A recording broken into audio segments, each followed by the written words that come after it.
Umayya মসজিদের ইতিহাস। Umayya মসজিদ ইসলামিক স্থাপত্য ও ইতিহাসের এক অনন্য নিদর্শন। সিরিয়ার রাজধানী দামেস্ক নগরীতে অবস্থিত এই মসজিদটি বিশ্বের প্রাচীনতম ও সর্ববৃহৎ মসজিদগুলোর একটি। এটি শুধু একটি ইবাদতের জায়গা নয়, বরং ইসলামী সভ্যতার উত্থান, সাংস্কৃতিক বিনিময় ও ধর্মীয় সহ অবস্থানের এক জীবন্ত সাক্ষ্য। উমাইয়া মসজিদের স্থানের ইতিহাস ইসলামের আগের যুগ পর্যন্ত বিস্তৃত। এই স্থানে প্রথমে আরামীয়দের দেবতা হাদাদের মন্দির ছিল। পরবর্তীতে রোমান শাসনামলে এখানে জুপিটার দেবতার বিশাল এক মন্দির নির্মিত হয়।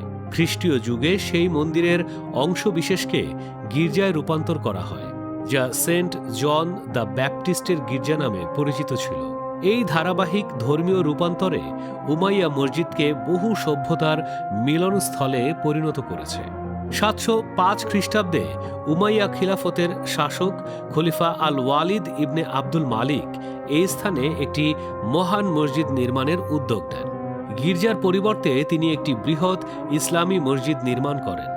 তবে খ্রিস্টানদের ধর্মীয় অধিকার সম্মান করে তাদের জন্য পৃথক উপাসনালয়ের ব্যবস্থা রাখা হয়। এই নির্মাণ কাজে বাইজেন্টাইন স্থাপত্যের প্রভাব স্পষ্টভাবে দেখা যায়, যা ইসলামী শিল্পকলার সঙ্গে এক নতুন ধারার সূচনা করে। উমাইয়া মসজিদের স্থাপত্য বিশেষভাবে উল্লেখযোগ্য। সুবিশাল প্রাঙ্গণ, মার্বেল মেঝে, অলঙ্কৃত স্তম্ভ ও স্বর্ণখচিত মোজাইক এই মসজিদকে এক অনন্য উচ্চতায় নিয়ে গেছে।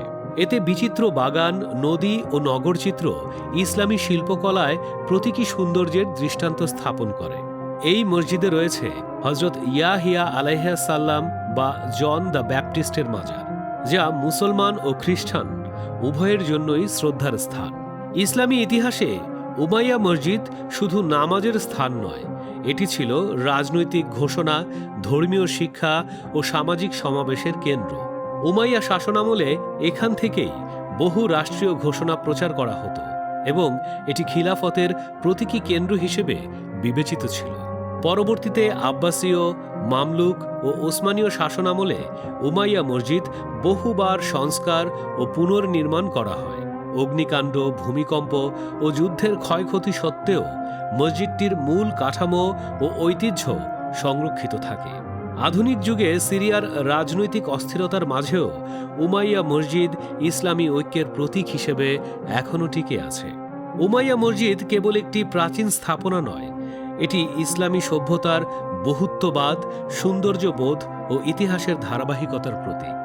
শতাব্দীর পর শতাব্দী ধরে এই মসজিদ ধর্ম, সংস্কৃতি ও মানবিক সহ অবস্থানের এক উজ্জ্বল নিদর্শন হয়ে আছে।